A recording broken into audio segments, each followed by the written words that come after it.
Vamos agora dar início aqui aos nossos trabalhos da parte da tarde, para darmos continuidade aqui ao nosso evento. Agora, na parte da tarde, nós vamos tratar de dois temas que não necessariamente têm a ver com o nosso dia de trabalho, quando trabalhamos com indicadores, mas são dois temas transversais que, na verdade, são muito importantes para a execução dos nossos trabalhos. O primeiro tema que nós vamos tratar é das normas de auditoria, as normas brasileiras de auditoria do setor público, NBAP. Inclusive, a maioria, acredito que todos vocês aí receberam uma sacolinha e logo entraram para se credenciar, para participar do evento. E dentro dessa sacolinha tem um livrinho da NBASP. Não sei se alguém aqui já leu ou já folheou esse livrinho alguma vez. Pessoas? Tem bastante gente, então não vai ser um assunto totalmente novo para vocês. Mas, enfim, esse trabalho aí vai ser importante de nós revisarmos aqui as normas, saber o que elas são, primeiramente, essas normas de auditoria, e adentrar um pouco do conteúdo específico da principal norma desse conjunto de normas, que é a NBASP 100, que traz todos os princípios fundamentais da auditoria do setor público, e que são princípios que nós devemos seguir toda vez que nós vamos executar um trabalho de fiscalização, seja ele de qual tipo for, inclusive o trabalho de validação do IGM, que é um trabalho de fiscalização. Daí, na segunda parte, aqui do nosso período da tarde, nós também vamos adentrar nos Objetivos do Desenvolvimento Sustentável, que é uma agenda de caráter mundial, organizado ali pela Organização das Nações Unidas, que traz ali uma série de metas e objetivos que devem ser perseguidos por todos os países do mundo até o ano de 2030. Né? Ela veio substituir a antiga agenda, os Objetivos do Milênio, os ODMs. Né? Tanto é que muita gente, quando vai falar dos ODS, acaba confundindo o ODM com o ODS. Mas, na verdade, o ODM foi ali uma série de objetivos que deveriam ser perseguidos ali no começo do século XXI, até 2015, e substituindo, né, na verdade, colocando ainda mais metas e objetivos, uma nova agenda, a agenda dos ODS, que deve ser perseguida até 2030. E esse trabalho, né, para a gente conseguir alcançar esses objetivos do desenvolvimento sustentável, eles dependem muito da ação do gestor público, né, inclusive do gestor municipal. E muitas das ações que o gestor municipal deve tomar para contribuir no atingimento dos ODS a nível local, nacional e mundial, depende de uma série de ações que estão ali inquiridas no questionário do IGM. Por isso a importância de nós também estudarmos esse assunto. Agora, entrando aqui mais especificamente aqui nas nossas normas, né? Conceitos, o nome que eu dei aqui para a apresentação foi esse aqui, né? Conceitos básicos de auditoria, estrutura e conteúdo esquemático das nossas normas brasileiras de auditoria do setor público. Né? Porque normas não são uma, né? Na verdade é um conjunto de normas. Um conjunto de normas que estão organizados em um nível hierárquico ali de prioridades, que eu vou apresentar aqui mais adiante. E algumas dessas normas, não que elas sejam mais importantes que outras, mas tem algumas normas que são mais centrais dentro desse esquema. E nós, então, adentraremos no conteúdo dessas normas centrais. E antes mesmo nós aqui adentrarmos aqui e discutirmos essas normas de auditoria, duas questões se colocam diante de nós que vão, muitas vezes, ou estimular ou desestimular a nossa busca por conhecer o conteúdo dessas normas e como colocá-las em prática, né? Uma primeira indagação que surge quando nós estamos estudando as normas é se elas acabariam engessando o nosso trabalho, né? Ao seguir essas normas. Ou se elas apenas ali orientariam as nossas execuções, orientariam o que nós deveríamos fazer. E outra questão, outra indagação que surge é se essas normas ali, elas vão trazer ali apenas alguns princípios, o que fazer, ou como fazer, dar um passo a passo. E quando nós lemos as normas, lemos principalmente ali a norma central de todo esse esquema das normas, que é a NBASP 100, que eu falarei dela mais adiante, a gente lê ali todos aqueles princípios que estão ali expostos na NBASP 100 e vemos ali que ela traz muito mais orientações sobre o que fazer, né? Princípios que devem ser seguidos ao longo dos nossos trabalhos de fiscalização. Assim, muitas pessoas acabam até, às vezes, se decepcionando quando começam a ler as normas de auditoria, imaginando que ali você vai ter ali uma espécie de manual, um passo a passo para fazer a fiscalização. Não. Você vai encontrar ali pouquíssimas regras. Você vai encontrar mais uma espécie de filosofia da fiscalização. Uma série de princípios que devem ser seguidos ali, tanto ali no planejamento da auditoria, princípios que devem ser seguidos na execução de uma auditoria, princípios que devem ser seguidos no relatório da auditoria, e também uma outra série de princípios que devem ser seguidos ao longo de todo o trabalho de fiscalização, e ainda uma série de princípios que traz alguns requisitos organizacionais para o funcionamento de uma entidade de fiscalização, como é o caso de um Tribunal de Contas. Seguindo esses princípios, qual o produto que nós temos, né? Nós temos trabalhos de fiscalização com objetivos claros e também trabalhos de fiscalização estruturados. Porque o que acontece quando nós fazemos trabalhos de fiscalização sem seguir os princípios que estão contidos ali nas normas? Né? Muitas vezes é muito difícil você conseguir identificar qual foi o objeto da fiscalização. Assim, você não consegue ter uma fiscalização em que você consiga identificar claramente ali qual foi o objetivo dela. Risco que é dirimido que quando a gente segue os princípios das normas, porque um dos princípios basilares de todas essas normas de auditoria que a gente vai trabalhar aqui adiante, né, é sempre a questão da definição do objeto, uma boa definição do objeto, uma boa definição dos critérios que serão utilizados para fazer a fiscalização. Assim, seguindo as normas, a gente consegue ter esses trabalhos com os objetivos claros. E também um relatório de fiscalização mais estruturado, né? Quantos de nós, ao longo dos nossos trabalhos de fiscalização, já nos deparamos com aqueles relatórios de fiscalização com 100, 200, 300 páginas, né? Em que você não consegue ali achar nem qual foi o começo, nem qual o meio, qual o fim, né? Você não consegue identificar ali qual é o objetivo da fiscalização. Somente quando você consegue ter um objetivo de fiscalização bastante claro, você consegue ser bem objetivo no seu trabalho e até mesmo um relatório mais curto, um relatório mais fácil de ser entendido. Né? Não necessariamente um trabalho de fiscalização ele tenha que ter um relatório curto, né? Mas um trabalho de qualidade certamente vai ser vai produzir ali um relatório mais curto, mais fácil de ser entendido. E por que nós falamos aqui das NBASP, né? Essas normas brasileiras de auditoria do setor público, né? Que são emitidas aqui pelo Instituto Rui Barbosa por meio do seu Comitê Técnico de Auditoria, né? Presidido pelo Dr. Rinaldo da Paixão, que inclusive estava aqui na nossa reunião na parte da manhã. Porque essas normas brasileiras de auditoria do setor público, na verdade, elas são um espelho, em alguns casos alguma adaptação, em outros casos a tradução literal, das normas internacionais das entidades fiscalizadoras superiores, né? Cuja sigla dessas normas em inglês é ISAI, né? Por isso nós falamos muito de ISAIs quando falamos de normas de auditoria.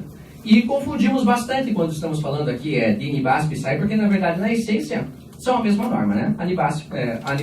As NBASPs refletem as ISAIs. ISAI essas, né, que são emitidas pela Organização Internacional das Entidades Fiscalizadoras Superiores, a INTOSAI, né?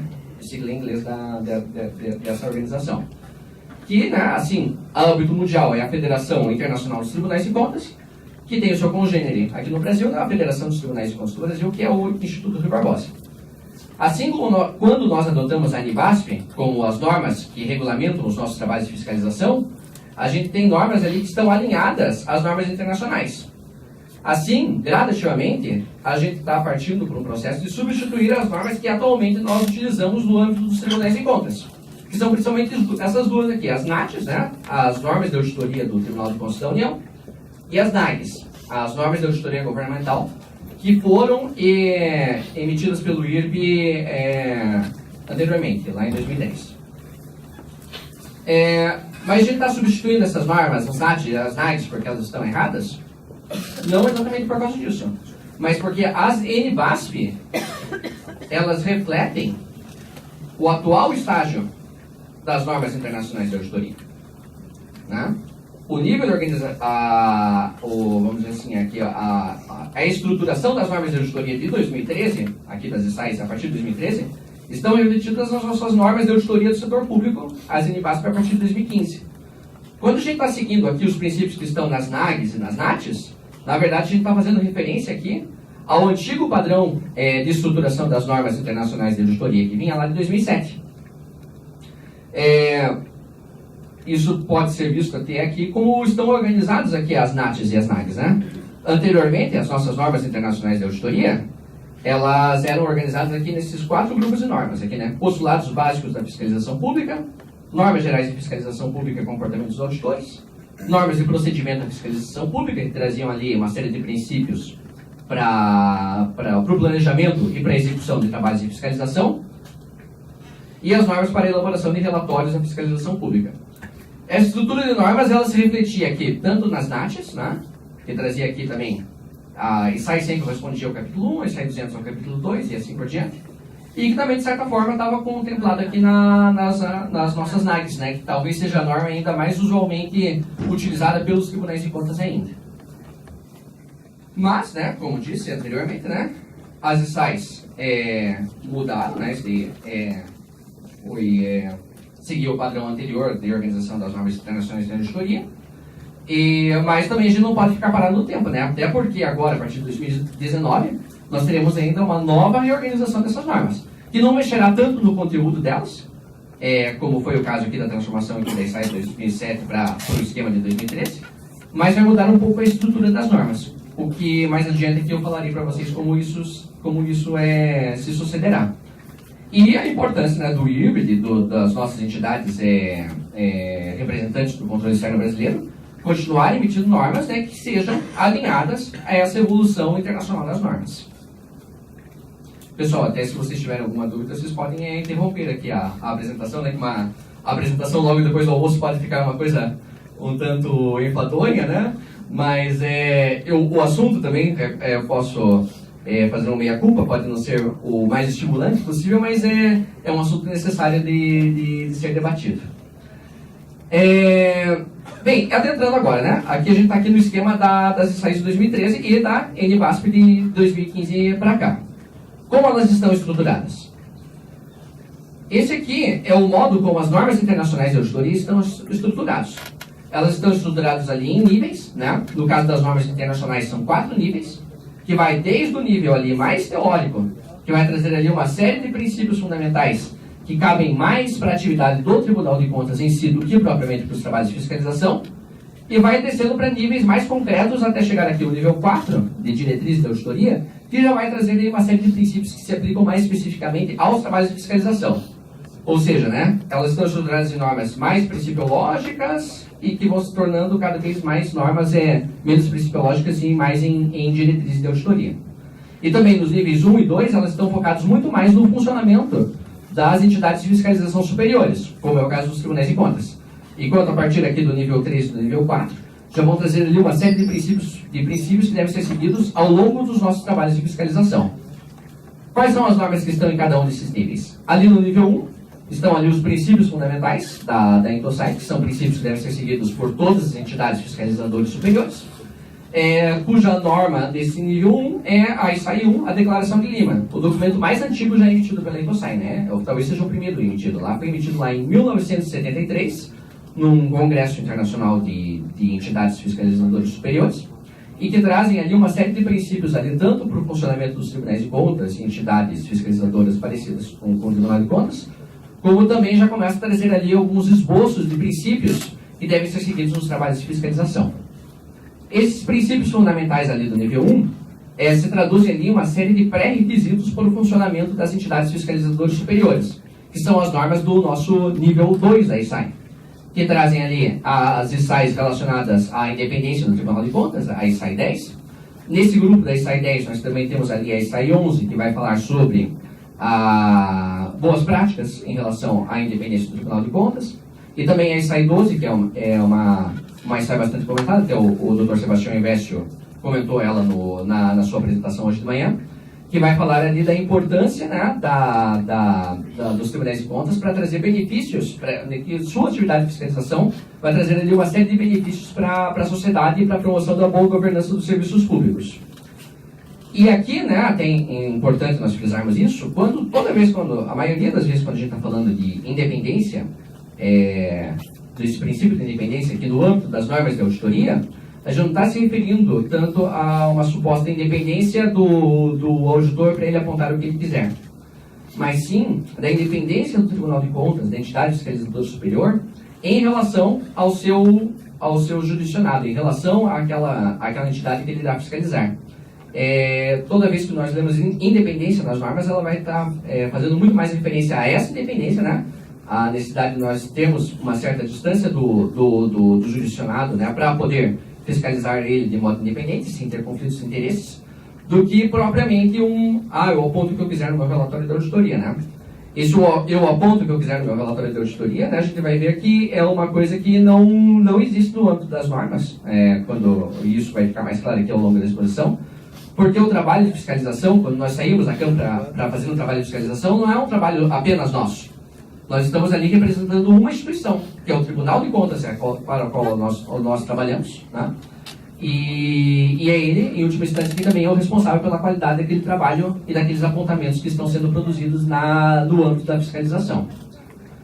Bem, para além do princípio da independência, também tem ali o princípio da necessidade dos tribunais de contas e das entidades fiscalizadoras superiores serem transparentes nas suas ações e prestarem contas das suas ações para a sociedade e para as demais partes interessadas. Princípios esses que estão ali expostos na SAI 20.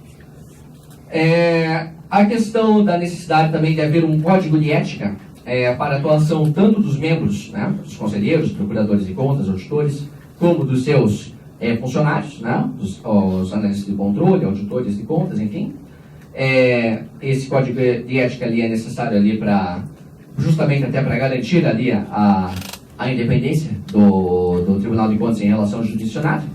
Essa questão do Código de Ética está contida ali nos princípios da SAI 30. E, finalmente, a SAI 40, que traz a necessidade de haver esse controle de qualidade dos trabalhos a nível institucional, né? Para sempre nos recordar que os relatórios que são por nós emitidos são emitidos por um Tribunal de Contas que, em última instância, é o responsável por esse trabalho. E, para isso, né, ele tem que estar dando ali uma série de procedimentos que garantam a qualidade dos relatórios produzidos. Todos esses princípios fundamentais aqui estão, de certa forma, aqui sintetizados nessa norma, que é a norma central de todo o sistema, que é a SAI 100, que vai trazer os princípios fundamentais de auditoria do setor público, que recomendo a vocês, não como leitura de cabeceira, que talvez não seja o caso, mas como vocês deixarem esse livrinho aí que vocês ganharam na mesa de vocês, e toda vez que quando nós formos, aliás, né, fazer um trabalho de fiscalização, ou formos revisar um trabalho de fiscalização, nós voltemos e olhemos para o que diz a SAI 100, porque ela vai trazer ali toda uma série de princípios que devem ser seguidos em todo e qualquer tipo de trabalho de fiscalização. E ela é importante por não só trazer esses princípios que vão ser seguidos em todo e qualquer tipo de trabalho de fiscalização, como também ela, de certa forma, sintetiza todos os princípios pré-requisitos para o funcionamento dos tribunais de contas que estão expostos ali no nível 2 da SAI.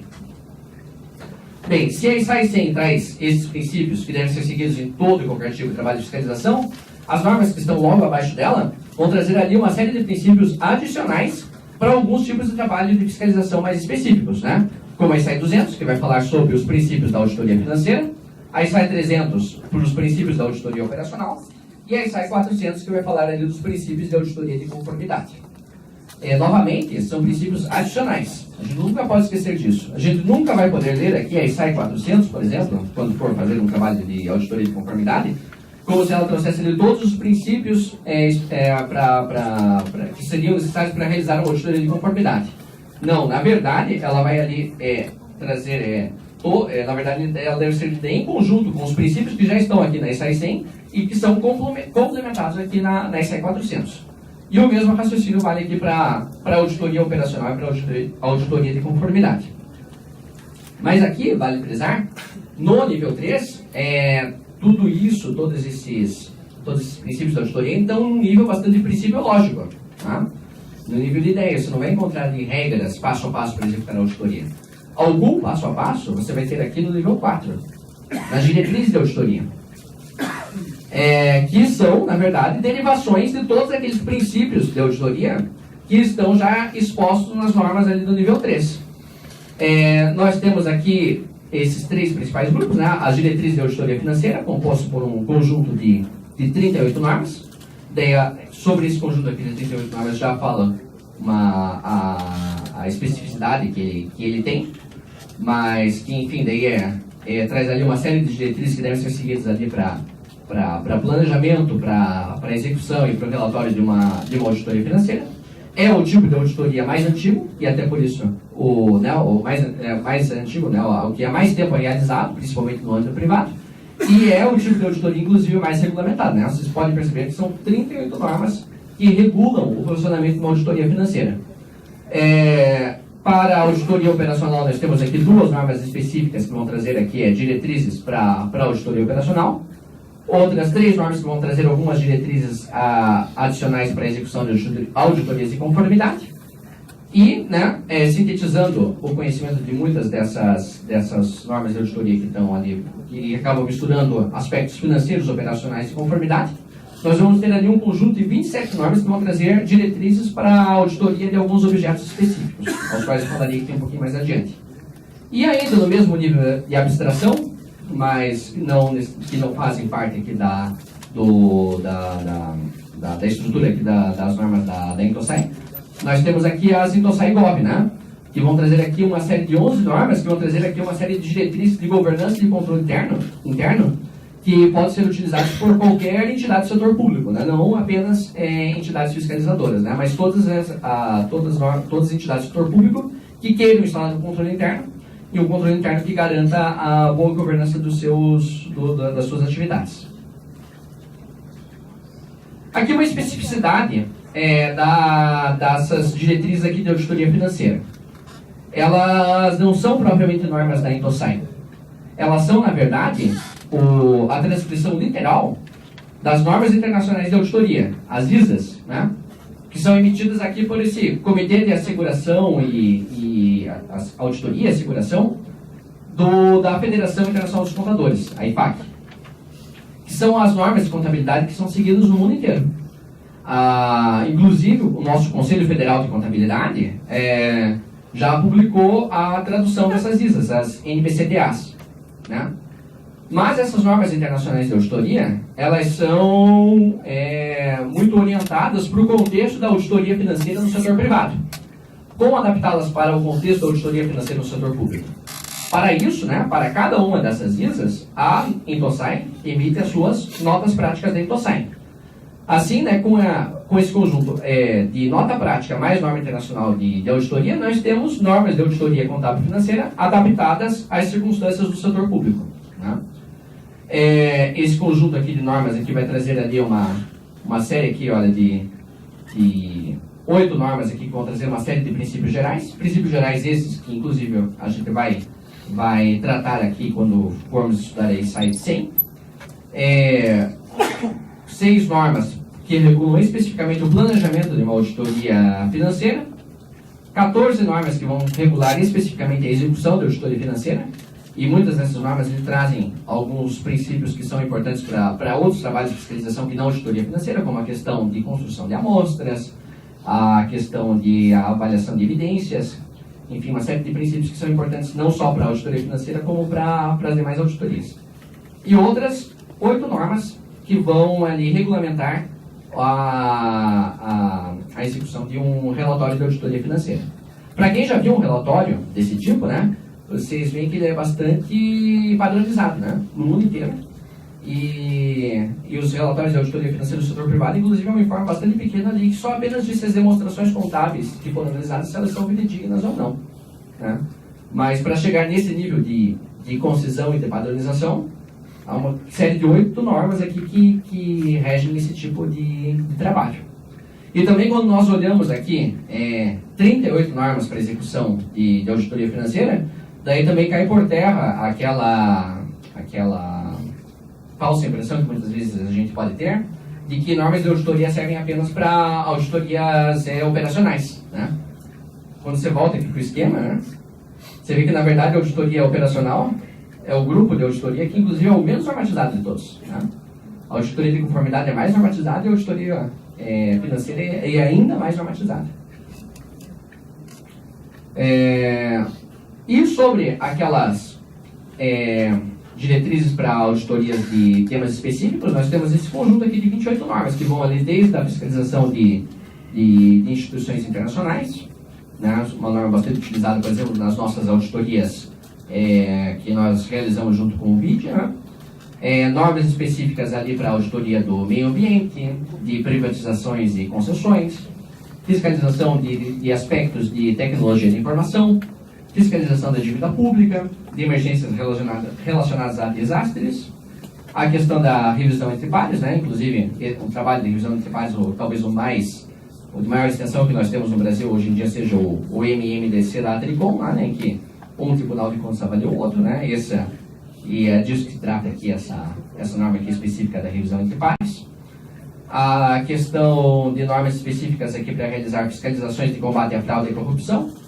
E uma norma, inclusive, que traz ali uma série de princípios que deveriam ser seguidos em trabalhos de fiscalização coordenados, como aqueles trabalhos típicos que nós realizamos junto com o TCU, por exemplo, né?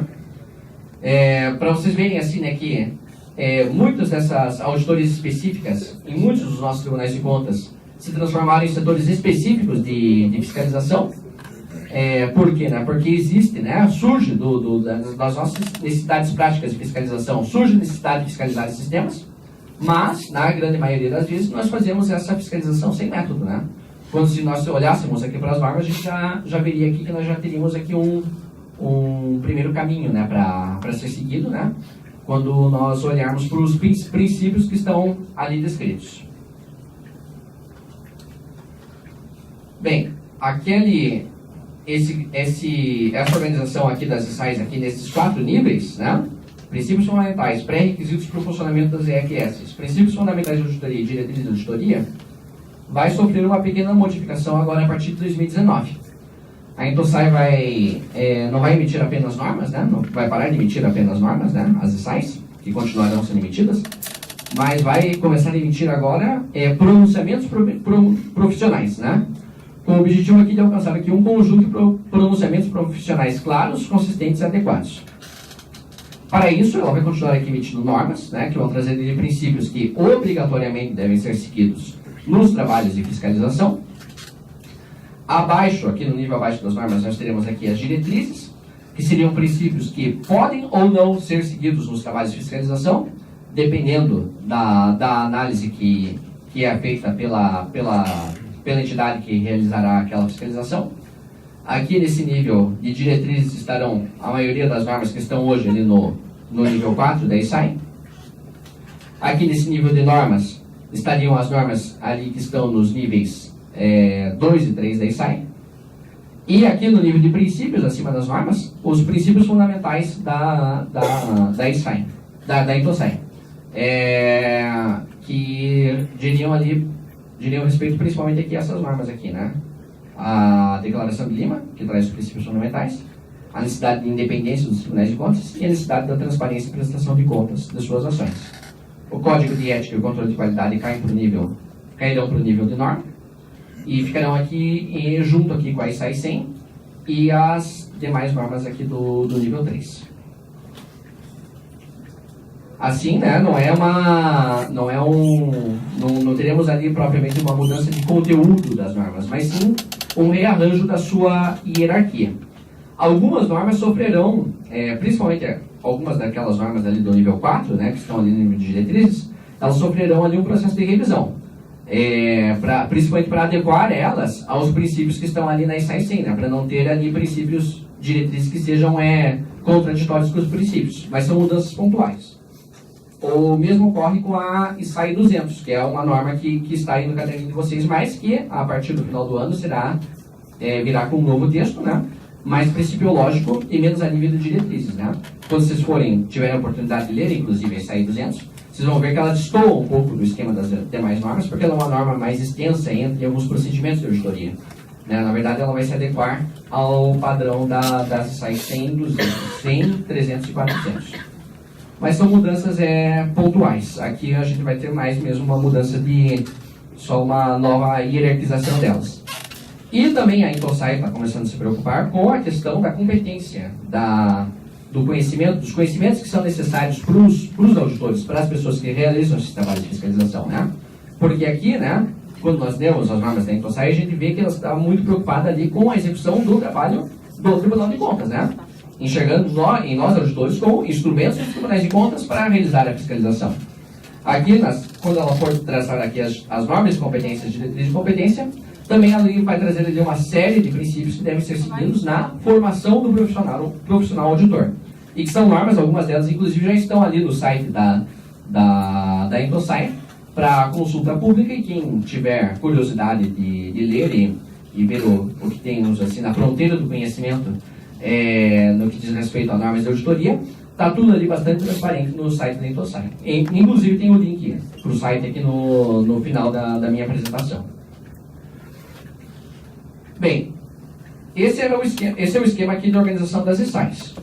Como estão organizadas as nossas NBASP? Na essência, é a mesma organização. A única coisa que nós não temos nas nossas NBASP é aquela norma ali do nível 1, a Declaração de Lima. Por quê? Porque, de certa forma, ela já está incorporada ali nas demais normas do nosso nível 1, né? Os princípios fundamentais e os pré-requisitos para o funcionamento dos tribunais de contas. O conjunto de normas do nosso nível 1 da NBASP é o mesmo do conjunto de normas do nível 2 da ISAI. Temos ali a NBASP 10 e a NBASP 12, que vão trazer ali a questão da necessidade de independência do Tribunal de Contas em relação à entidade fiscalizada. A NBASP 20, que também vai trazer ali a transparência das ações dos tribunais de contas e necessidade de sua prestação de contas. A NBASP 30, que vai falar do Código de Ética, e a NBASP 40, que vai falar da necessidade de haver um controle de qualidade a nível institucional dos trabalhos realizados pelos tribunais de contas. Todos esses princípios que estão ali sintetizados na NBASP 100, os princípios fundamentais de auditoria do setor público, e que também traz os princípios que devem ser seguidos nos trabalhos de fiscalização, seja ele financeira, operacional e de conformidade. Essas normas se desdobrarão em diretrizes de auditoria, no nível 3 da NBASP, que ainda está em processo de elaboração. Acreditamos que até o final do ano, nós teremos pelo menos a nossa NBASP 3000 e NBASP 4000, que vão trazer ali as diretrizes gerais de auditoria operacional e de conformidade. Também estamos trabalhando para termos as nossas diretrizes de auditoria financeira, né? Mas isso também depende de uma construção de relação com o Conselho Federal de Contabilidade, que é o proprietário das normas internacionais de auditoria aqui no Brasil, né? Mas, enfim, daí também temos esse trabalho ali, e o doutor Reinaldo participa ativamente desse processo, até porque ele também participa do Conselho Federal de Contabilidade. Mas, garantido para nós, até o final do ano, a nossa NBASP 3000 e a NBASP 4000, que vão trazer essas diretrizes gerais aqui para dois dos principais tipos de fiscalização que nós executamos no âmbito do Tribunal de Contas: auditoria operacional e auditoria de conformidade. Daí, só lembrando, né, essa questão da organização das normas, assim como acontece com as ISAIs, na NBASP nós também temos normas aqui organizadas em 3 níveis hierárquicos, que vão desde normas mais teóricas, tipológicas, até normas mais práticas, e a relação que tem entre esses diferentes níveis aqui, né? Os níveis 1 e 2 da ISAI correspondem ao nível 1 da NBASP, o nível 3 da ISAI corresponde ao nível 2 da NBASP, e o nível 4 da ISAI corresponde ao nível 3 da NBASP. Como vocês podem ver, é um assunto bastante árido, tá? Mas é necessário para a gente se contextualizar no debate, porque muitas vezes a gente daí acaba soltando esses nomes, soltando essas siglas, e nem sabe o porquê estamos falando disso, né? Nem sabemos o porquê daquela numeração, por exemplo, né? Você tem aqui a numeração em centena, porque está no nível 2, né? Quando a numeração em dezena, porque está no nível 1. Se nós tivéssemos aqui a ISAI 12, por exemplo, a NBASP 12, ela tem esse número aqui relacionado a dezena 10, porque ela está relacionada aqui ao grupo das normas relacionadas à independência. Todas essas normas, na verdade, né, elas não existem sozinhas, elas estão ali numa rede, num conjunto complexo, em que a gente tem que saber identificar primeiro em que nível de abstração a gente está, e para isso e depois saber com que normas nós temos que conversar para entender aqueles princípios que estão escritos naquela norma específica que nós estamos estudando. E, né, vamos aprofundar um pouquinho mais o estudo da NBASP 100, porque justamente ela é a síntese de todo esse esquema, né? A esquina, né? A norma central de todo esse esquema. Todos os princípios que estão acima passam pela NBASP 100, e todos os princípios que estão detalhados abaixo também já estão previstos ali na NBASP 100. Adentrando aqui na NBASP 100. Bem, aqui nós temos o sumário da NBASP 100, que vocês podem ver aí no livrinho que vocês receberam hoje de manhã. Esse sumário, na verdade, vai trazer aqui uma série de sessões que se repetem nas demais normas do nível 2 ali, né? Vocês vão ver que a ISAI 200, a 300, a NBASP 200, 300, 400 vão seguir a mesma estruturação. E ela está estruturada aqui da seguinte forma. Ali nós temos ali 6 parágrafos iniciais de introdução à NBASP. 6 parágrafos que vão falar ali o propósito, né? O porquê temos normas de auditoria e qual a opção, qual é a aplicabilidade dela. Vamos ter ali 11 parágrafos que vão trazer ali um marco referencial, que vão trazer ali uma série de elementos que devem ser identificados toda vez que nós vamos iniciar qualquer trabalho de fiscalização. Outros 10 parágrafos ali que também vão falar desses elementos. E 18 parágrafos que vão trazer ali os princípios de auditoria, né? Alguns princípios que devem ser ali seguidos ali pelo próprio Tribunal de Contas, pré-requisitos organizacionais. Eles vêm lá, inclusive, das normas do nível 1. Uma série de princípios gerais que devem ser seguidos ao longo do processo de auditoria, né? Ou seja, seja no planejamento, seja na execução, seja no relatório. Esses princípios gerais, todos eles devem ser seguidos ou observados. E uma série aqui de princípios específicos para o planejamento, específicos para a execução e específicos para o relatório. Vamos dissecar aqui um pouquinho mais esse processo. A apresentação desses princípios que eu vou expor para vocês aqui agora é apenas uma simplificação para fins didáticos, né? Ela não substitui a leitura da norma. Mas só para a gente não se perder aí nessa série de princípios aqui, importante nós sabermos aqui que antes de nós iniciarmos um trabalho de auditoria, nós temos que ter aqui bem claros aqui alguns princípios que estão aqui no marco referencial, que é principalmente a questão da definição do objetivo da nossa auditoria e a definição dos elementos da auditoria. Quando eu for apresentar aqui os elementos da auditoria, vocês vão ter mais claro o porquê você precisa ter um mínimo de definição desses elementos, que com esse mínimo de definição dos elementos e do objetivo do meu trabalho, eu vou conseguir começar a planejar o meu trabalho de fiscalização. Conseguindo planejar adequadamente, eu vou conseguir executá-lo adequadamente e vou conseguir produzir um relatório adequado. E ao longo de todo esse processo, eu vou ter aqui uma série de princípios que devem ser seguidos em todo esse processo. Ainda ali na fase dos pré-requisitos. O primeiro pré-requisito ali é a questão do objetivo da minha auditoria. E qual vai ser o objetivo da minha auditoria? E todo e qualquer trabalho de fiscalização. Eu tenho que conseguir escrever o meu objetivo nessa forma aqui, né? Obter e avaliar evidências para determinar se um objeto está de acordo com os critérios aplicáveis. Ou seja, você já começa a ter aqui uma primeira delimitação do objeto, do tema que você vai tratar e com que critérios você vai analisar esse tema. Se eu consigo definir bem o objetivo da minha auditoria, do meu trabalho de fiscalização, o resto do trabalho vai ficar mais fácil. Agora, se eu não tenho uma delimitação clara do objetivo da minha auditoria, eu nunca vou conseguir colocar um ponto final no meu trabalho de fiscalização. Esse trabalho aqui inicial de definição do objetivo da auditoria é fundamental em todo o trabalho de fiscalização que nós fazemos. Definido o objetivo da nossa auditoria, a gente consegue identificar qual é o tipo de auditoria que é adequado para realizar essa fiscalização. Se é uma fiscalização do tipo financeira, operacional ou de conformidade. E só recordando e fazendo essa ponte, por que nós dividimos os nossos trabalhos de fiscalização em operacional, de conformidade e de auditoria? Essa classificação não cai do nada, né? Não caiu do céu. Ela, na verdade, espelha ali os objetivos que toda entidade deve perseguir. Objetivos esses, grupos de objetivos que estão expostos lá no modelo COSO, e que, inclusive, é muito estudado no âmbito da administração. Toda entidade, seja ela pública ou privada, tem que perseguir uma série de objetivos operacionais, objetivos de conformidade, aderência às leis, aderência ao marco regulatório aplicável, e objetivos informacionais de salvaguarda do patrimônio. No setor privado, ali o objetivo de toda empresa vai ser o lucro. O objetivo de conformidade vai ser seguir ali as regras do direito privado e o marco regulatório aplicável. E os objetivos informacionais ali produzir demonstrações contábeis que sejam fidedignas com a situação patrimonial da empresa.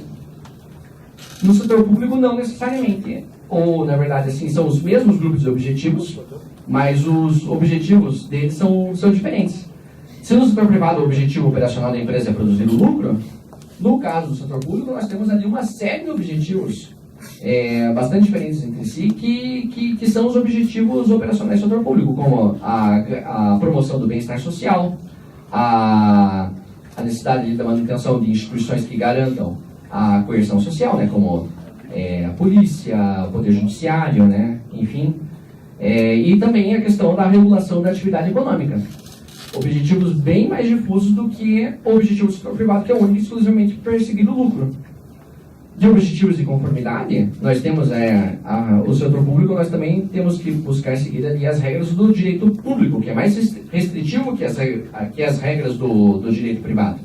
O que torna também essa auditoria de conformidade mais complicada. E nos objetivos informacionais, aqui produzir balanços contábeis, balanços orçamentários que reflitam a situação patrimonial do setor público. Mas aqui daí também, né, quando nós vemos, quando nos damos conta disso, nós também percebemos, né, que daí o objetivo da auditoria financeira do setor privado está muito ligado com o objetivo da auditoria operacional do setor privado. Por quê? Porque no setor privado, você vai demonstrar ali a fidedignidade ou não dos balanços contábeis para mostrar se a empresa, em última instância, está dando lucro ou não, se ela vai conseguir pagar seus dividendos ou não.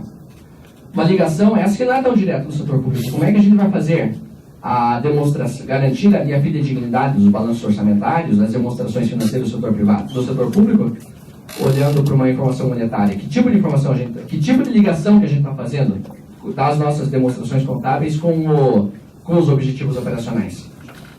Quando nós, na verdade, estamos executando a auditoria financeira no setor público, nós deveríamos muito mais olhar para aqueles balanços contábeis para saber se teremos dinheiro no futuro para produzir políticas públicas, para cumprir os objetivos operacionais.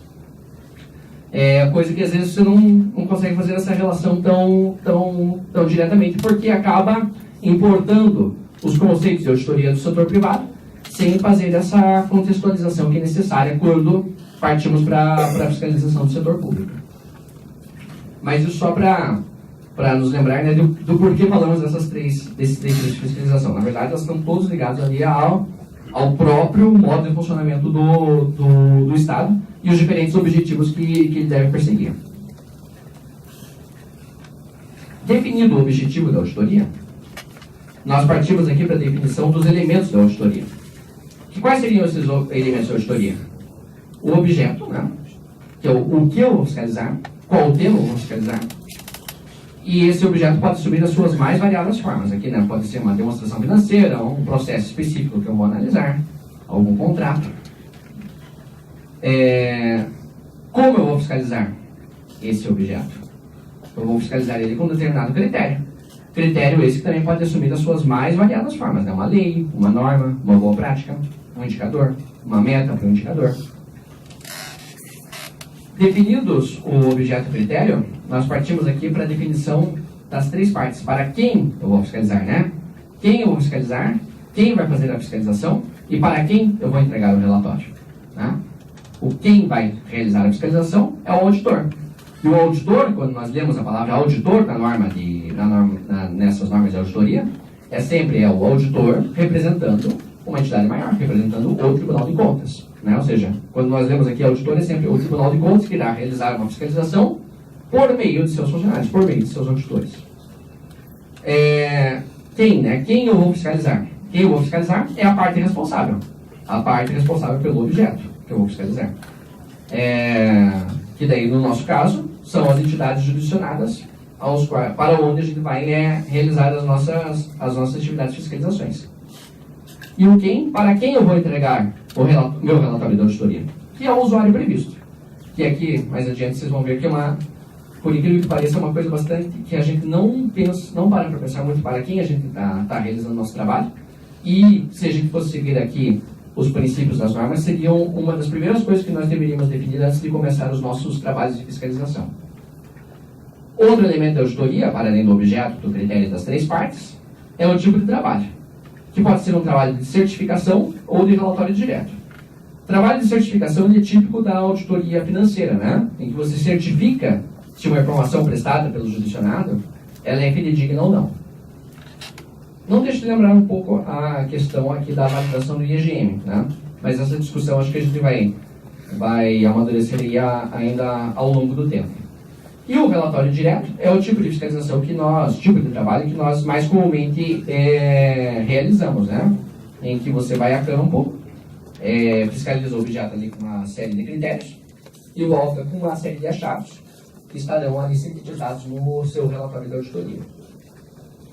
E, finalmente, o nível de asseguração, que pode ser um nível de asseguração limitada, ou razoável ou limitada. Né? Sempre lembrando que o trabalho de auditoria, como a gente não vai fazer não conseguimos fiscalizar todo o conjunto de atos administrativos que acontecem no Estado, a gente sempre fiscaliza uma parte, fiscaliza uma amostra. Assim, a gente nunca vai ter uma asseguração absoluta das nossas conclusões.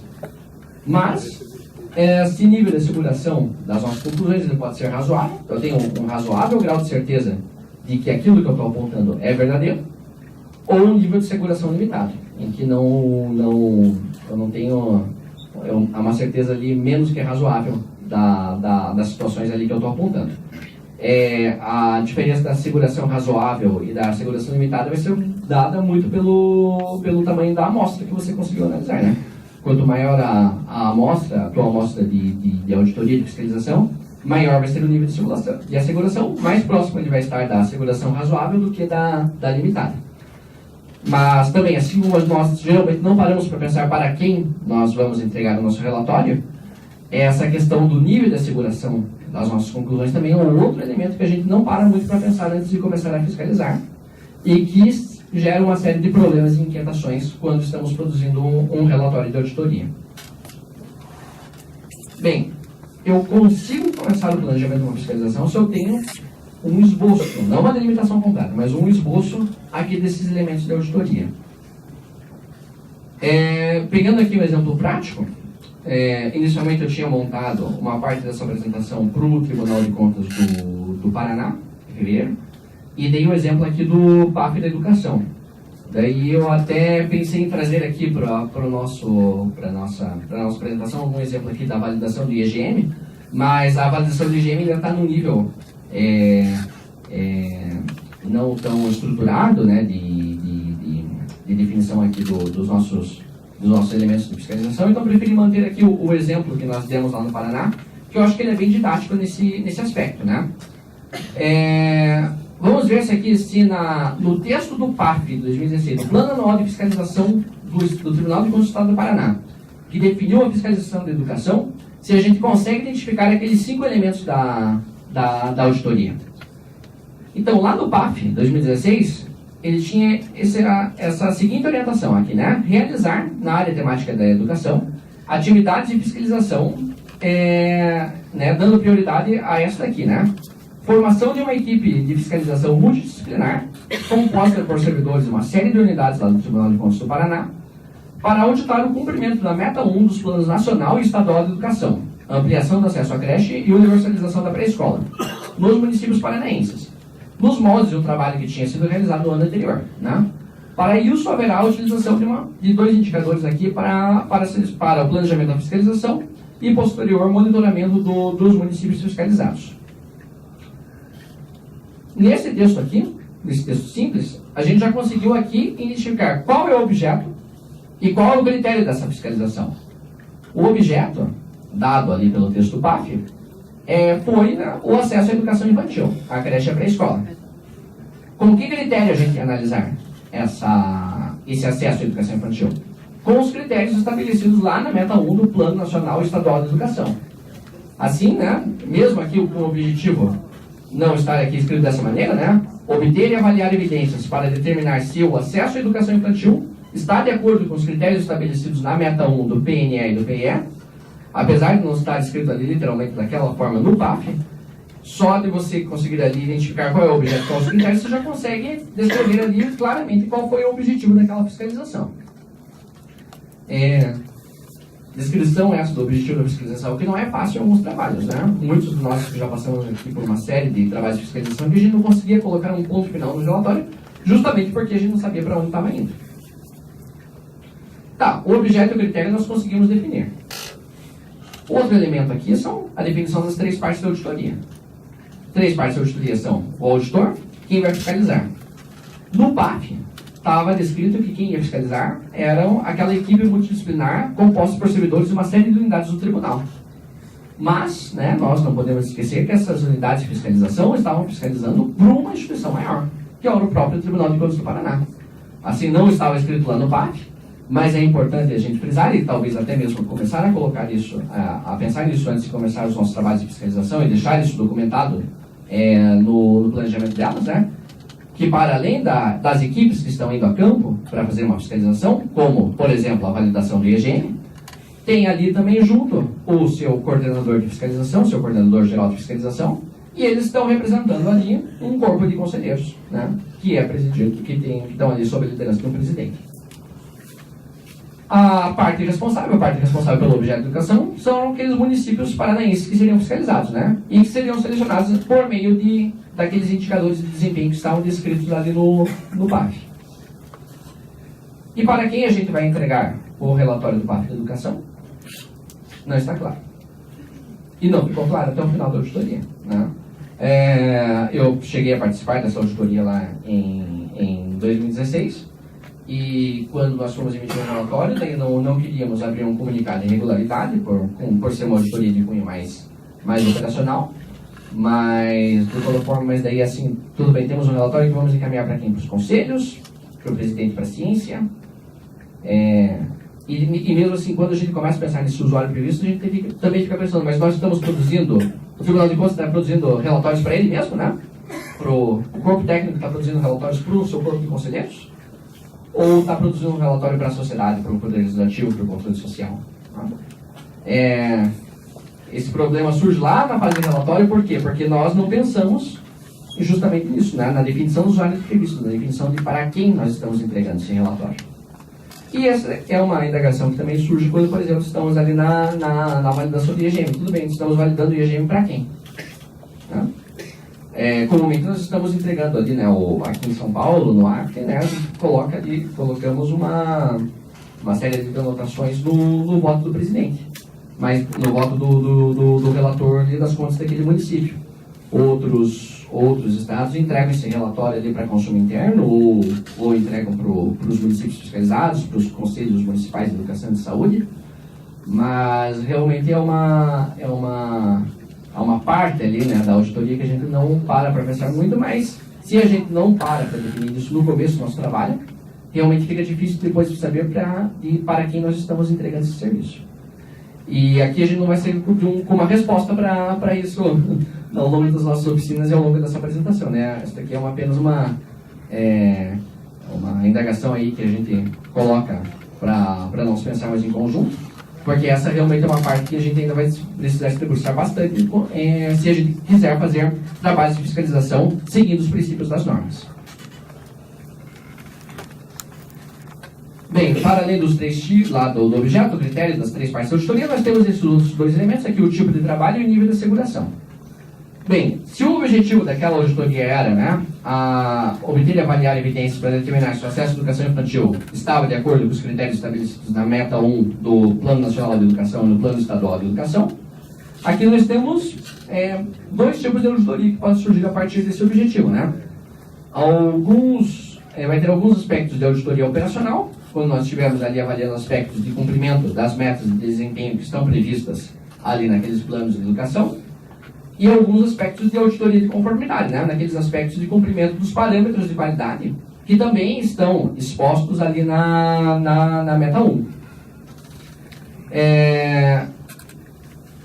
Mas se o tipo de auditoria aqui, a gente faz aqui um mix dela, né? Um mix desses 2 tipos aqui, de auditoria operacional de conformidade.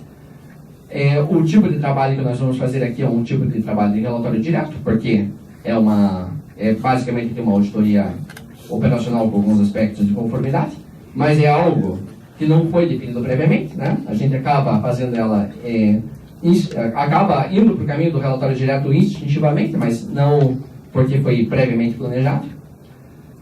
E o nível de asseguração das nossas conclusões não estava claro lá no PAF, né?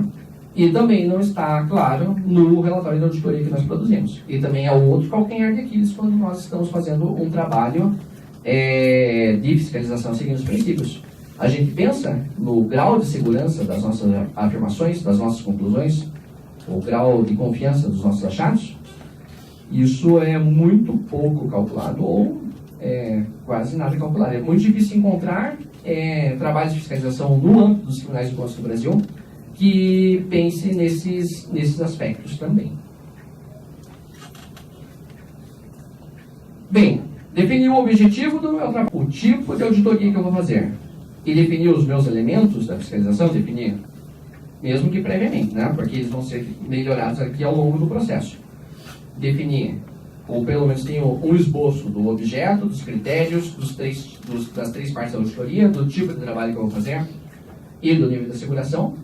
Eu posso começar o meu processo de trabalho, que vai passar pelo planejamento, em que eu vou refinar todos esses elementos, e planejar os procedimentos de auditoria que eu vou executar na fase de execução, e após a análise da evidência com base naqueles procedimentos, eu vou conseguir produzir um relatório. Que princípios eu tenho que seguir aqui em cada uma dessas três fases? Né? A linha de BASP 100 vai trazer ali que no planejamento, eu primeiramente tenho que assegurar que os termos de auditoria estão claramente estabelecidos, ou seja, eu tenho que deixar o meu objetivo explícito, né? E eu tenho que deixar o meu escopo, né? O objeto, o grande tema da minha fiscalização e os critérios que eu vou utilizar para analisar esse objeto também bem delimitados. Ou seja, aqui nessa fase, a gente vai pegar todos aqueles elementos de auditoria que estavam ali inicialmente esboçados e vamos melhorá-los, né? Deixar eles mais delimitados, de forma que eu consiga realizar aquele trabalho de fiscalização que eu inicialmente planejei executar, né? Porque se a gente não delimita o objetivo, o objeto, os critérios, o trabalho de fiscalização fica muito solto e ou fica muito difícil você conseguir terminar ele, porque o objetivo estava muito amplo, ou você não tem perna, você não tem capacidade operacional de você conseguir fazer uma fiscalização muito grande. Explicitando o objetivo e delimitando o escopo, para ajudar nesse trabalho, na verdade, né, de explicitar o objetivo e delimitar o escopo, eu tenho que obter um entendimento da natureza da entidade e realizar a avaliação de riscos, né? Eu preciso entender como a entidade ou o processo que eu vou auditar, como eles funcionam, né? E entendendo como a entidade que eu vou auditar e entendendo como o processo que eu vou auditar funciona, eu consigo identificar aquelas áreas mais críticas, né? E fazer uma avaliação de riscos, né? E isso certamente ajuda aqui a eu delimitar tanto o meu objeto quanto os critérios que eu utilizarei para analisar o meu objeto. Aqui no caso do IEGM, o IEGM, uma das funções dele é justamente você conseguir ter um início ali, um primeiro entendimento da entidade que eu vou analisar, né? Porque ele oferece, tanto no caso do IEGM quanto no caso do IEGE, um retrato, né, de como funcionam os processos que são necessários para executar ali as mais diferentes políticas públicas que são analisadas pelo indicador. Aqui, daí assim, a gente já tem aqui um primeiro uso do IEGM aqui para o planejamento dos trabalhos de fiscalização no âmbito dos tribunais de contas, né? Ele serve aqui para fazer obviamente não uma análise de risco perfeita, né? Se você parte para análise de um objeto bastante específico, o IEGM é apenas ali um primeiro sinal de alerta, né, que vai ser delimitado ali ao longo do processo de planejamento da auditoria, mas ele serve justamente ali para te dar ali uma primeira matriz de riscos, vamos dizer assim, do órgão que você vai fiscalizar, né? Isso se a gente pensar ali tanto na fiscalização municipal quanto na fiscalização estadual. Feita essa análise de riscos, né, e com essa delimitação mais completa aqui do meu objetivo, do meu objeto, dos meus critérios, eu também tenho que assegurar ainda na fase de planejamento, né, que a auditoria será conduzida de maneira eficiente e eficaz. Para isso, ali a norma traz a necessidade de você ter bem traçado aí esses dois níveis de planejamento de uma auditoria. Um planejamento no nível mais estratégico, em que você vai ter a delimitação completa do objetivo da tua fiscalização, do escopo, né, do objeto e dos critérios, e da abordagem, a natureza e a extensão dos procedimentos. Isso aqui lembra muito dois documentos que a gente usa bastante no longo do planejamento das nossas fiscalizações e nem sabe o porquê está fazendo isso.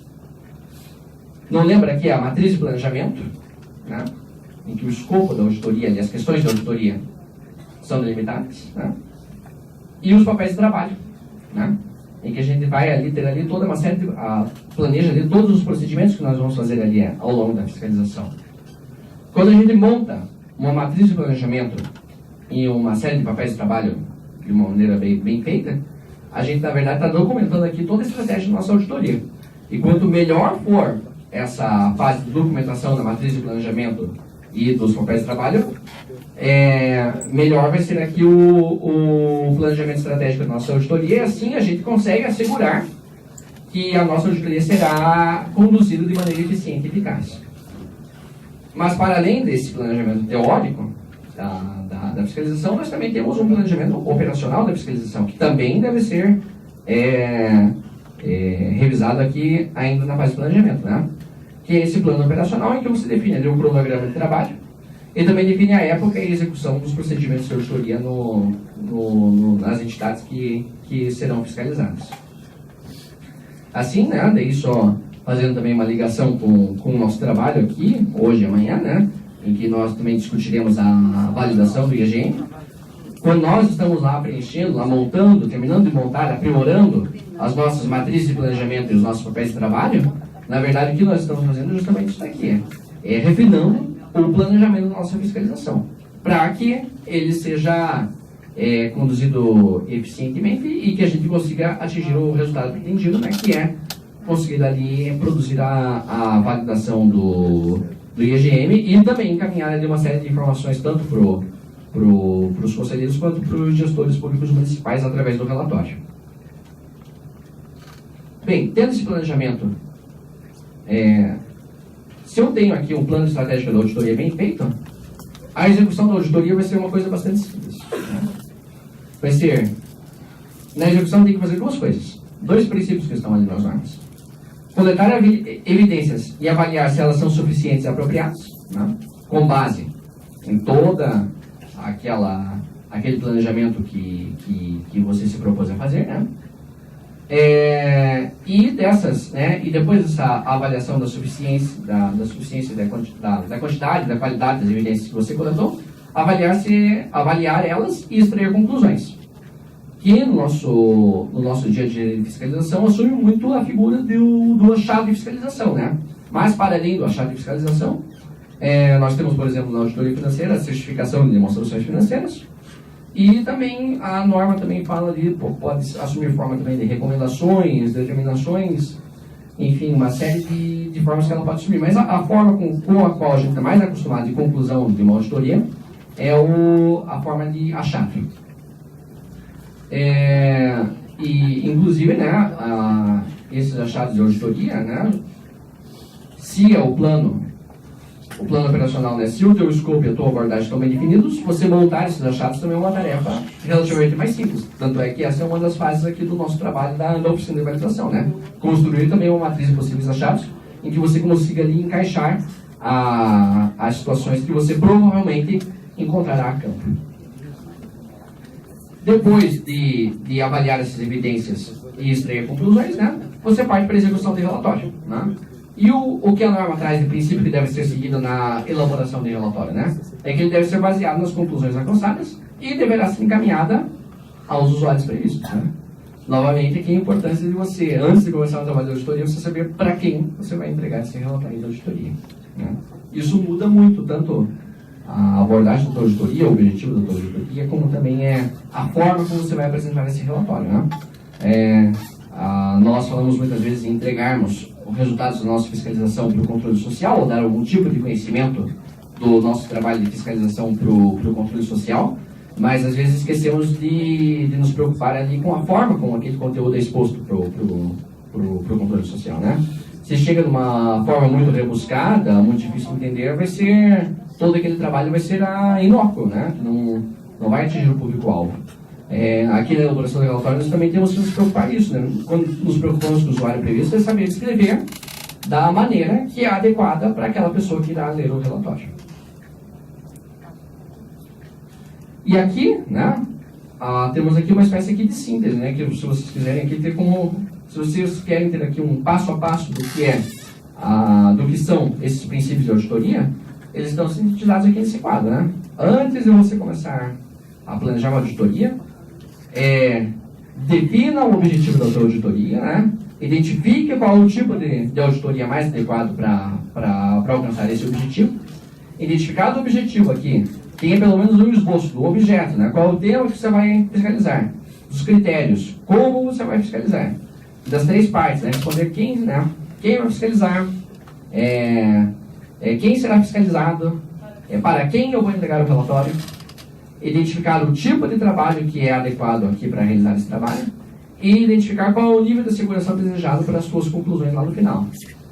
Tendo esse esboço, você consegue aqui partir para o planejamento da auditoria, que vai refinar todos esses elementos, né? Esse refinamento desses elementos passa pelo entendimento da entidade e seus controles, passa por uma avaliação de riscos, passa pela definição completa do escopo e da abordagem da fiscalização e passa pela documentação adequada de todo esse planejamento da auditoria. Definido tudo isso, você consegue partir para a execução, né, onde você vai coletar evidências e avaliar se elas são suficientes e apropriadas e emitir uma opinião dentro de um relatório que será encaminhado aos usuários previstos. Olhando para esse esquema assim, parece que é muito fácil, né, fazer uma fiscalização seguindo esses princípios. E é muito lógico seguir essa série de princípios. Para quem já fez, todos nós aqui já fizemos pelo menos uma monografia de conclusão de curso ou de pós-graduação. Muitos de nós aqui já fizemos uma dissertação de mestrado, até mesmo uma tese de doutorado. E a metodologia científica, para você produzir um projeto um projeto lá para você desenvolver um trabalho, uma monografia, uma tese, uma dissertação, ele vai seguir muitos desses passos aqui: identificação do tema, identificação dos critérios, que teoria você vai utilizar para analisar aquele tema, daí você começa daí a estudar mais o tema, entender como ele funciona, qual é o estágio da arte nele, né? Daí ao longo do teu trabalho ali de execução da tua monografia, também você vai coletar ali uma série de dados para saber se a realidade que você está estudando ela é adequada ou não à teoria que você está se propondo estudar. E no final você emite um relatório que é a tua própria monografia, a tua própria tese ou dissertação. O trabalho de fiscalização, seguindo essa essência, seguindo essa metodologia mais cientificamente fundamentada, ele também segue todo esse passo a passo. Mas para além desses princípios que devem ser seguidos ali no planejamento, na execução e no relatório, tem uma série de princípios que eles devem ser seguidos ao longo de todo esse processo. Ou seja no planejamento, seja na execução, seja no relatório, a norma estabelece que eu devo prestar atenção, observar todos esses 9 princípios aqui, né? Inicialmente, um princípio que deve ser seguido ao longo do processo de auditoria é essa necessidade da ética e do controle de qualidade a nível do Tribunal de Contas, né? Ou seja, da necessidade de você trabalhar por uma instituição ou da instituição zelar tanto pela ética dos seus funcionários, quanto o controle de qualidade institucional a nível institucional dos trabalhos de fiscalização que são realizados. Outro princípio que deve ser seguido ao longo de todo esse processo é a ética, né? Os auditores eles têm que constantemente demonstrar sua integridade, sua objetividade, competência, devido zelo, confidencialidade, profissionalismo, sempre que for necessário e demandado. Outro princípio que deve ser seguido também ao longo de todo esse processo é independência, né? O auditor sempre tem que demonstrar que ele não tem conflito de interesses com a entidade que ele está fiscalizando, e havendo conflito de interesses, né? Se mostrar até mesmo impedido para realizar aquela fiscalização, justamente para que o Tribunal de Contas também garanta a sua independência em relação à entidade fiscalizada. Outro princípio que deve ser seguido aqui é o princípio do controle de qualidade, né?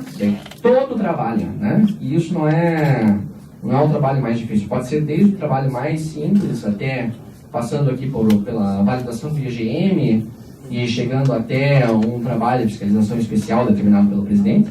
Todo o trabalho de fiscalização do Tribunal de Contas deve passar por um processo de revisão, por um processo de supervisão, né? Ou seja, ter alguém responsável por comandar os trabalhos ali nas suas 3 fases, Esse trabalho mesmo supervisionado deve ser revisado por um auditor de experiência e, para temas controversos, devem ser realizadas consultas, seja internas, seja consultas externas. E até mesmo assim, para trabalhos de maior dificuldade, o próprio Tribunal de Contas também pode designar de uma equipe específica com auditores com mais experiência para realizar trabalhos mais complexos. Mas, enfim, todos os trabalhos, os mais simples ou mais complexos, têm que passar por supervisão, têm que passar por revisão. Outro princípio também, que deve ser seguido em todas as fases, é o acesso a essas habilidades necessárias, né? Ou diferentes tipos de trabalho, diferentes tipos de objetos de fiscalização demandarão conhecimentos específicos, né? E as pessoas que irão realizar esse trabalho, elas têm que ter acesso a esse conhecimento. Isso demanda um aperfeiçoamento profissional contínuo, né? E esse aperfeiçoamento profissional deve ser buscado tanto pelo auditor, por nós, individualmente, como também deve ser uma política do Tribunal de Contas, né? Promover o aperfeiçoamento contínuo dos seus servidores. Isso é uma percepção que eu tenho andando aí pelos tribunais de contas desde do ano passado, desde que o Dr. Ivan Bonilha assumiu a presidência do Instituto Rui Barbosa, e eu participo de alguns grupos nacionais. E nas conversas que nós temos com os servidores de todos os cantos do Brasil, todos os tribunais de contas, nós vemos que, por exemplo, as escolas de contas, né, elas muitas vezes se preocupam mais com a formação do jurisdicionado do que com a formação do próprio auditor. Muitas vezes pensando até porque o auditor já nasce formado, né, não precisa ali de passar por um processo de capacitação e aperfeiçoamento. Quando, na verdade, né, a função primordial da escola de contas, isso aí, do meu ponto de vista, mas acredito que muitos de nós compartilhamos isso, né, a função da escola de contas seria primeiro olhar, né, para o servidor, para ele, né, ele ter acesso ali aos conhecimentos que são necessários para fiscalizar, até mesmo para aprimorar a atividade de fiscalização e a própria atividade de fiscalização também ajudar o jurisdicionado a melhorar, né. Mas acaba que ali, às vezes, na ânsia ali de produzir números, ali, assim, capacitamos 100 mil servidores em todos os cantos do Brasil, né? Você olha mais ali para a formação do jurisdicionado e esquece de quem vai fazer ali a fiscalização, que é o auditor. E que é, inclusive, um princípio da norma de auditoria. Se a gente quiser realizar o nosso trabalho de fiscalização de modo mais aderente aos princípios das normas, nós temos que perseguir esse aperfeiçoamento profissional continuamente. Outro princípio que nós temos que seguir é o gerenciamento do risco de haver conclusões equivocadas, o que a norma chama de risco de auditoria, que não se confunde com aquela avaliação de risco que está lá na fase do planejamento. Aquela avaliação de risco que está lá na fase do planejamento é quando você está analisando o processo, você avalia ali quais são as áreas mais críticas, né, através de uma avaliação de risco. O risco de auditoria aqui é a probabilidade de você ter uma conclusão equivocada, né, você certificar, por exemplo, uma demonstração contábil que está errada, dizer que ela está certa, e o contrário também, né? Certificar como errado algo que estava certo. Esse princípio, como a gente não pensa lá no nível de asseguração, lá no início da nossa fase de planejamento, geralmente a gente não consegue gerenciar adequadamente esse risco de auditoria, né? Por isso, a necessidade de a gente começar a prestar atenção nisso também quando estamos planejando os nossos trabalhos de fiscalização. Outro princípio que nós devemos seguir ao longo do processo aqui é a materialidade. Materialidade aqui não apenas no sentido monetário, financeiro da palavra, mas materialidade no sentido de tudo aquilo que é suscetível de influenciar a decisão de quem? A decisão do usuário final. Se eu não sei nem para quem eu estou emitindo meu relatório de auditoria, como que eu vou conseguir saber o que é relevante e o que não é relevante para ele? E conseguir levar em conta aqui adequadamente a materialidade nos meus trabalhos de fiscalização e nos meus apontamentos. Sim?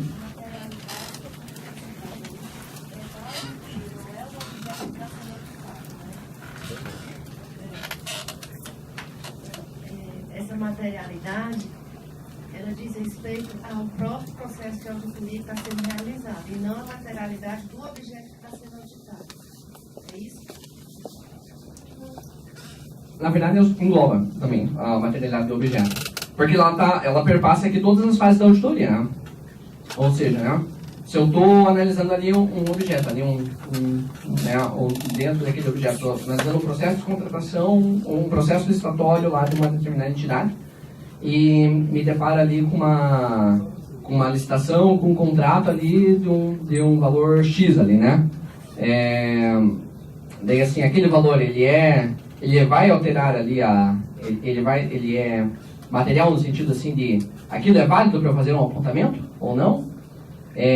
Eu fazendo aquele apontamento, ele vai influir na decisão final ali do usuário, vai influir ali na decisão do conselheiro que irá julgar ali, por exemplo, aquele processo de fiscalização ou não. Nesse sentido, assim, acho que engloba esses dois aspectos, assim, né? O material e outros aspectos que estão para além, o material, assim, o monetário, né? E outros aspectos que estão para além do monetário. Não sei se eu consegui responder a tua dúvida, João. Durante a auditoria, você vai se deparar com algumas coisas que você vai ter que saber se é relevante do ponto de vista material para constar no relatório. Isso, exatamente. Durante a execução. Né? É isso, que daí no planejamento eu vou ver o que é materialmente relevante, né? E durante a execução também, daí eu vou continuar fazendo essa análise, né? Também, isso é materialmente relevante ou não? Exatamente. Isso vai entrar no relatório, ou só deveria entrar no relatório aquilo que é materialmente relevante, né? Quantos relatórios de auditoria a gente já não se deparou com coisas materialmente irrelevantes? Só eu? Eu, Giovana? Tem dois casos aqui dizendo que eu já vimos relatórios com coisas materialmente irrelevantes. Mas eu sei que é muito mais. Documentação. Documentação clara e completa de todas as fases do trabalho. Novamente, por que nós fazemos uma matriz de planejamento, fazemos papéis de trabalho, documentamos ali a execução dos procedimentos de auditoria e emitimos um relatório no final? Para documentar, deixar tudo isso documentado, de modo que uma pessoa que não tenha participado do processo consiga entender aquilo que foi realizado. Tá? Quantos trabalhos de fiscalização nós já nos deparamos que se não consegue entender o que foi realizado?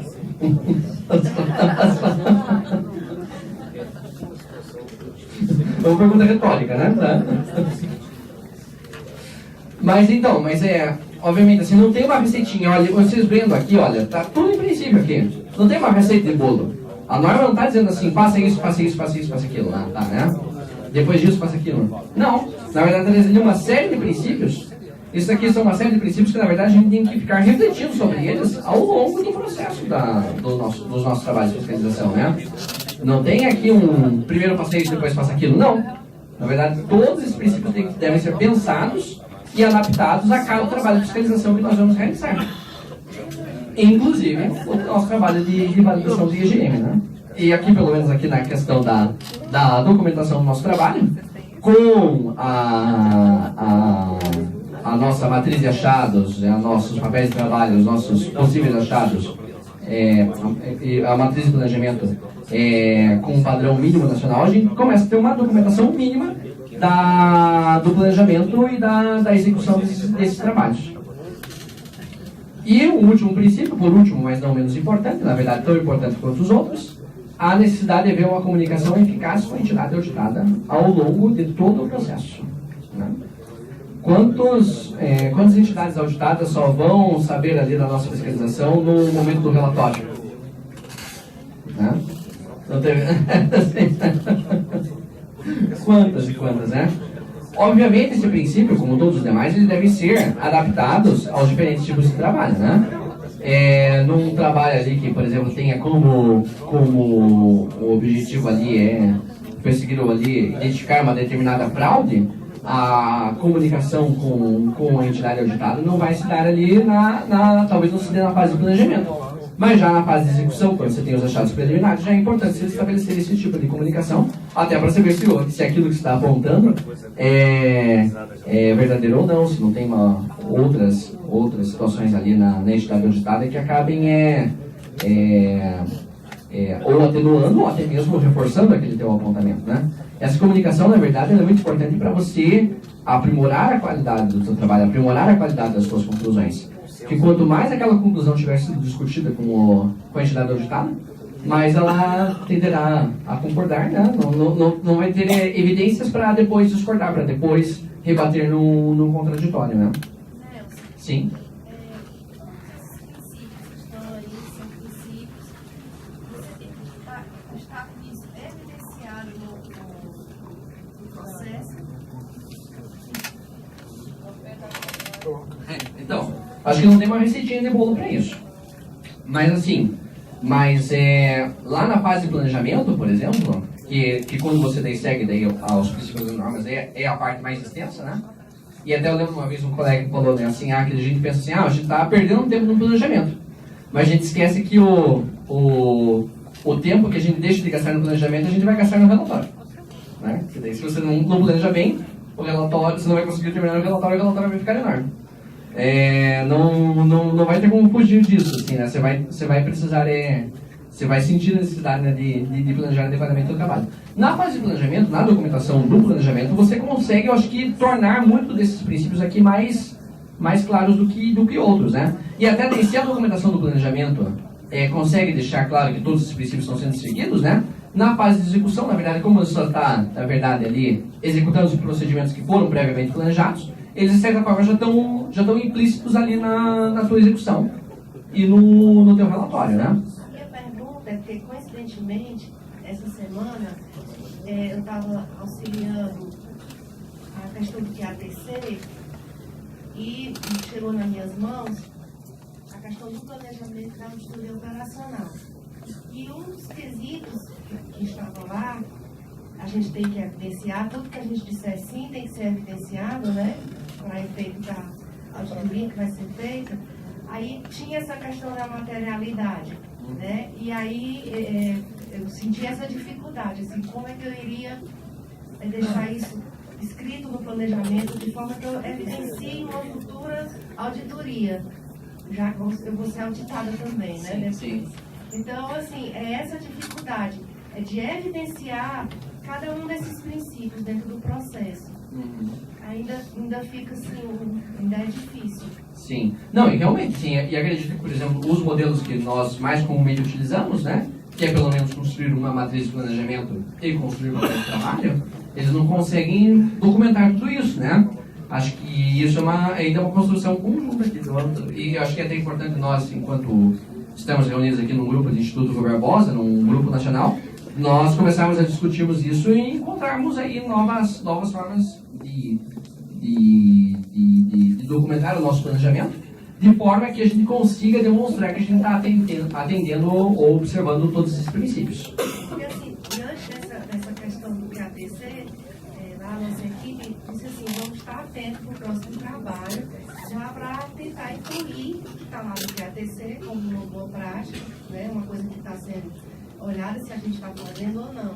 E aí é por isso que eu estou insistindo nisso aí, por isso, porque fica difícil às vezes você ver como estaria claro isso dentro do planejamento. Sim, sim. Não, realmente, mas ainda tem um caminho ainda a percorrer nisso, né? Mas assim, de certa forma, o ideal é isso estar documentado de alguma forma, mas a forma realmente ainda a gente não tem pelo menos um modelo, por exemplo, para mostrar. Bem, e aqui, né? Aqui eu encerro aqui a apresentação dos princípios que estão nas normas, né? Lembrando, né? Desses princípios gerais e princípios específicos de cada uma das fases do nosso processo aqui de fiscalização. Mas quando nós estamos lendo as normas de auditoria, nós não podemos esquecer uma coisa, né? Que a língua original das normas é o inglês, não é o português. Assim, muitas das traduções que foram feitas ali devem ser feitas com cuidado, né? Porque são traduções de termos que, em inglês, podem ter um sentido, às vezes, diverso do que é aplicado no sentido que ele tem originalmente em português. Assim, nós temos que tomar o cuidado de ler alguns termos, né, no sentido original daquela palavra em inglês e, na medida do possível, adaptar isso à nossa língua. E alguns termos são especialmente sensíveis, né, começando pelo objeto, né, e que é o principal elemento da auditoria, né. A primeira coisa que a gente tem que começar a delimitar quando vamos fiscalizar alguma coisa é começar a delimitar o objeto. Objeto, originalmente em inglês, na norma em inglês, é subject matter. Para o espanhol, e é importante nós olharmos aqui para a tradução para o espanhol é uma língua oficial da INTOSAI, né? O português não é.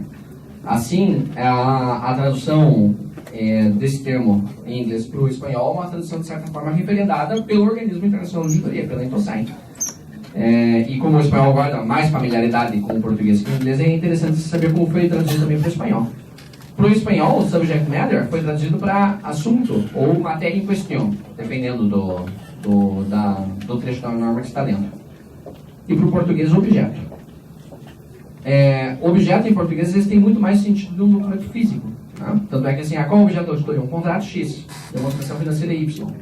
Quando na verdade a palavra subject matter em inglês tem muito mais o sentido de tema, grande tema, temática. Né? Assim, quando nós lemos nas nossas normas de auditoria, nós temos que pensar esse objeto muito mais como o tema da nossa fiscalização e não como uma documentação ou algo físico que a gente vai verificar. Assim, o tema, né, o tema pode ser tanto, realmente, pode ser também algo físico, mas também pode ser um tema subjetivo. Outra palavra que também causa alguma confusão, evidência, em português. Ele vem do termo evidence, em inglês, que para espanhol foi traduzido como evidência. Mas evidence em inglês não é uma coisa fraca, não é um indício de que algo de errado está acontecendo. Evidence em inglês tem muito mais sentido de prova judicial. As evidências que são entregues para um tribunal para comprovar que algo de errado foi feito. Assim, quando nós lemos aqui a palavra evidência nas nossas normas de auditoria, a gente está se referindo ali a provas, fatos concretos que de fato demonstrem a situação que está sendo apontada. E não como um mero indício, né? Mero indício, na verdade, está lá na fase de planejamento. Quando você tem algo de errado está acontecendo aqui, coloco aquilo ali na minha matriz de risco e priorizo aquele objeto. Quando nós estamos ali coletando evidências para formar conclusões e emitir um relatório, a gente está, na verdade, ali coletando evidências no sentido muito mais forte, no sentido de prova, demonstrando que aquela situação está certa ou não. Outra palavra, né, também, que é um dos elementos da auditoria, os tipos de trabalho, né, que é do seu relatório direto ou certificação. Tipos de trabalho é uma tradução ali da expressão types of engagement em inglês, que para o espanhol foi traduzido para tipos de compromisso. Engagement em inglês é uma palavra que serve para muitas coisas, né? Serve até para noivado, né? O engagement ring, né? O anel do noivado. Mas o que quer dizer esse types of engagement? É um tipo de trabalho em conjunto, né? Assim, toda vez quando a gente está imaginando um trabalho de fiscalização, um trabalho de auditoria, quando a norma fala ali um trabalho de auditoria, nunca está pensando ali na figura de um auditor sozinho ali no seu banco, na frente do computador, fazendo trabalho. Mas sim um trabalho em conjunto, engagement, engajado, né? Com muitas pessoas envolvidas e debatendo, tanto na fase de planejamento, como na fase de execução, da coleta e análise de evidências, como também debatendo ali as conclusões que serão retratadas ali no relatório. E por fim, uma mais polêmica aqui, auditoria, que é a tradução do termo audit em inglês, que na tradução para o espanhol foi traduzido tanto para, em algumas normas está traduzido auditoria, em outras horas fiscalização. E para complicar o negócio em português, no Brasil, aliás, né, nós temos o regimento interno do TCU, que estabelece ali uma série de tipos de fiscalização. E a auditoria dele é um tipo de fiscalização. Daí, muitas vezes, quando nós vamos debater aqui as normas, geralmente acaba surgindo essa questão. Mas essas normas se aplicam apenas para auditoria, não se aplica para levantamento, para monitoramento, para inspeção, para outros tipos de trabalho. Mas esquece que o termo original em inglês, audit, ele tem um sentido mais amplo. Acaba englobando a fiscalização no seu sentido mais lato. E isso, inclusive, está exposto na própria NBASP 100, que ali no seu princípio 7 traz, né, que a ISAI 100 estabelece os princípios fundamentais que são aplicáveis a todos os trabalhos de auditoria do setor público, independentemente de sua forma ou de seu contexto. Ou seja, até mesmo a validação de IGM é uma atividade de fiscalização e, idealmente, deve seguir os princípios das normas de auditoria para que ele seja um trabalho metodologicamente robusto. As ISAI 100, 200 e 300 baseiam-se nesses princípios e adicionalmente os desenvolvem para serem aplicados no contexto de auditorias financeiras, operacionais e conformidade. Assim, devem ser aplicados em conjunto com os princípios estabelecidos na ISAI 100. Ou seja, quando nós estamos em trabalhos, aplicam-se a todos os trabalhos de auditoria, independentemente de sua forma ou contexto. Quando nós falamos aqui de normas de auditoria do setor público, na verdade, nós temos aqui um conjunto de normas brasileiras de fiscalização do setor público, que trazem ali uma série de princípios que devem ser seguidos por todos os trabalhos de fiscalização no âmbito do Tribunal de Contas. E aqui, daí só para fazer uma menção aqui aos tipos de fiscalização, né? Daí já imaginando aqui a auditoria como um tipo de fiscalização, em que parte se encaixa cada tipo, né, de fiscalização. Eu tenho aqui um universo de atos administrativos, processos que eu posso analisar ou fiscalizar. Quando eu olho para isso, qual é a primeira pergunta que eu tenho que fazer? É se o meu objeto, o tema da minha fiscalização e os critérios que eu vou utilizar para analisar esse tema, se eles estão definidos ou não, se eu tenho alguma definição desse objeto ou não. Se eu não tenho objetos e critérios definidos, eu faço um levantamento. Que é justamente ali no levantamento que eu consigo ali identificar ali uma série de objetos e uma série de critérios que podem ser utilizados em processos, nos mais diversos tipos de fiscalização. Aqui o IGM tem um papel bastante importante, porque ele não deixa de ser um primeiro levantamento da situação dos municípios naquela série de processos que são necessários para executar as mais diferentes políticas públicas em cada município, e também ali daí já traz também ali alguns processos que são mais críticos do que outros, né? Por exemplo, lá quando nós analisamos ali as respostas do IGM no conjunto de municípios de um determinado estado, nós conseguimos identificar ali processos que são mais críticos, que não foram instalados na maioria dos municípios, e outros processos que na verdade já foram instalados que nem demandariam tanta atuação do tribunal. Eu tendo meus objetos, os meus critérios de fiscalização definidos, outra pergunta que eu tenho que fazer é se os procedimentos de fiscalização serão realizados em qual espaço de tempo. Um espaço de tempo limitado, e também com coisas que já aconteceram. Daí eu vou utilizar aqui um instrumento de fiscalização que é a auditoria. Daí, a auditoria não nesse sentido amplo da palavra, das normas de fiscalização, mas naquele sentido mais estrito, que está lá no regimento interno do TCU e que acabou sendo replicado pela maioria dos tribunais de contas. Ou se eu realizo esses procedimentos de fiscalização ali no espaço contínuo e concomitante, eu faço o acompanhamento. Tanto né, a auditoria e acompanhamento, tanto é que até, às vezes, até difícil você identificar ali onde começa e onde termina o outro. São duas coisas muito ligadas, são dois tipos de fiscalização muito ligados um no outro. Talvez o que mais separe um do outro seja essa questão da concomitância da realização da fiscalização. Se ela é concomitante, ela parece ser mais uma fiscalização de acompanhamento. Se ela não é concomitante, de fatos passados, parece ser mais uma auditoria. Ambos produzem ali uma série de conclusões, achados de auditoria, da onde sai ali uma série de recomendações e aplicação de sanções. Recomendações e aplicações de sanções essas que serão posteriormente monitoradas, né?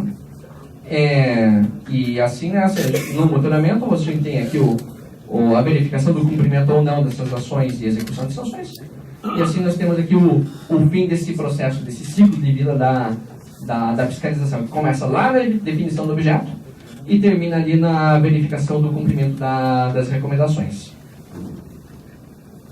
E daí, já para encerrar aqui essa parte aqui das normas de auditoria, e que isso serve para planejamento da validação de EGM, mas serve para todos os nossos trabalhos de fiscalização dos tribunais de contas, esse ditado romano aqui, né, o sapere aude, ouse saber. Né? Não fiquemos presos a modelos limitadores, né? Não fiquemos presos a norma de auditoria como um suposto manual ali que vai me dar os passo a passo da auditoria. Não. As normas vão trazer ali uma série de princípios que deverão ser observados ao longo dos nossos trabalhos de fiscalização. E nesse processo de fazer valer esses princípios que estão ali nas normas de auditoria, dois comportamentos a gente tem que evitar, né? O primeiro comportamento que a gente tem que evitar é aqui a reputação. Isso daqui não serve para nada, é muito psicológico, não serve para a realidade do tribunal, então não vou aplicar, que é um comportamento sectário que nós devemos evitar quando estamos tentando produzir um trabalho com uma metodologia mais robusta. E o outro comportamento, que daí é o contrário, o extremo oposto desse comportamento, que é a leitura literal da norma, né? Que dizendo assim, mas lá no capítulo, lá no princípio 2, no parágrafo 2º, lá a norma diz isso e você não tá seguindo isso. Não. Calma, temos até que tomar cuidado, às vezes até com o próprio sentido que tem algumas palavras em português, sendo que a norma originalmente foi escrita em inglês, né? O que nós temos que cultivar não é essa leitura literal, é uma leitura analítica das normas, né? Utilizar esses princípios, ver como esses princípios se aplicam nos nossos trabalhos de fiscalização e se, caso a gente não esteja aplicando esses princípios, como a gente poderia aplicar esses princípios no nosso trabalho de fiscalização. Sem um modelinho pronto, né? Mas um modelo que, na verdade, a gente vai construindo aqui conjuntamente no âmbito dos tribunais de contas. E também, sempre, na medida do possível, aplicar esses princípios aqui a casos práticos, a trabalhos de fiscalização, né? Não ficarmos apenas na leitura da norma pela norma, mas tentarmos aplicar esses princípios nos nossos trabalhos de fiscalização. E o primeiro trabalho que nós vamos aplicar esses princípios, né? Ou tentar aplicar esses princípios, será justamente aqui na validação do IGM, nas oficinas amanhã. Bem, aqui para quem é curioso aqui de saber aqui a fonte aqui de todas as informações que foram aqui apresentadas, temos aqui o link aqui para as nossas normas de auditoria, tanto para a tradução em português, que são as nossas NBASF, né, quanto para as normas nas suas línguas originais, né, que estão ali no site da ISAI. Algumas das ISAIs que ainda não entraram na NBASF, mas já foram traduzidas para o português, estão lá no site TCU, para quem tiver curiosidade. E também para quem quer aprofundar ali os conhecimentos ali no modelo COS, da onde vem a nossa segregação em auditoria financeira, operacional e conformidade, ele também tem aqui um documento aqui que explica esse modelo. Muito obrigado a todos vocês e